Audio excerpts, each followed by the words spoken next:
रक्तदाब, हृदयविकार, किडनीचे विकार होऊच नयेत म्हणून कोणतं मीठ वापरायचं? नमस्कार, मी डॉक्टर प्रिया दंडगे. नेहमी जे आपण मीठ वापरतो ते आयोडीनयुक्त टेबल सॉल्ट समुद्री मीठ आहे. हे आपण आपल्या स्वयंपाकामध्ये वापरतो. त्यानंतर सैंधव मीठ आहे. काही जण दोन्ही वेळच्या स्वयंपाकात सैंधव मीठ वापरतात, पण यात आयोडीन नाही आहे.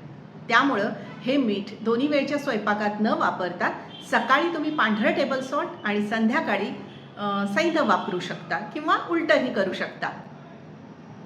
काळं मीठ जे आहे, जे आपण चाटवर किंवा फळांवर कोशिंबिरीत घालून खातो, ते मर्यादित प्रमाणात खा. सारखं सारखं खाऊ नका.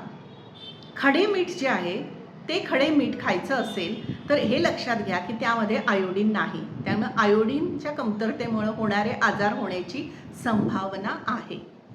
आणि पुन्हा खडे मीठ हे जास्त प्रमाणात घातलं जातं, त्यामुळे खडे मीठ खाऊ नका.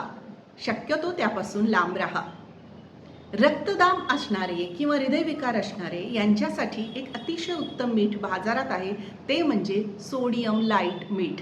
यामध्ये 30 ते 50% सोडियम कमी प्रमाणात आहे.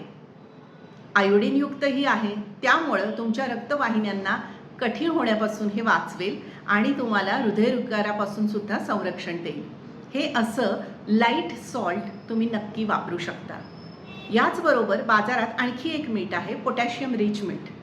50% सोडियम क्लोराईड आणि 50% पोटॅशियम क्लोराईड असणारं आयोडाइज्ड हे मीठ खारटपणाला थोडंसं कमी असतं, त्यामुळं हे जास्त वापरलं जाण्याची शक्यता आहे.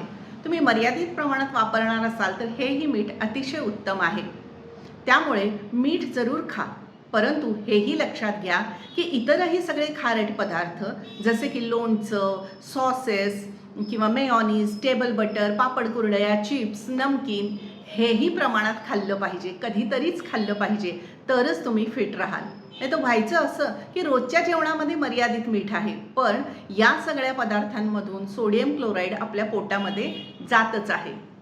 मीठ खा, मर्यादित खा. म्हणजे 5 ते 6 ग्रॅम म्हणजे 1 चहाचा चमचा एवढंच मीठ सगळ्या आहारातून दिवसभरात तुमच्या शरीरात गेलं तर तुम्हाला रक्तदाबाचा धोका जाणवणार नाही, किंवा असेल तर तो नियंत्रणात राहील. माझ्या पहिल्या मिठाच्या व्हिडिओला तुम्ही भरभरून प्रतिसाद दिलात, त्याबद्दल थँक्यू. डॉक्टर प्रियाज स्नेह क्लिनिक हे यूट्यूब चॅनल सबस्क्राईब करा आणि मला फॉलो करत राहा. Thank you very much.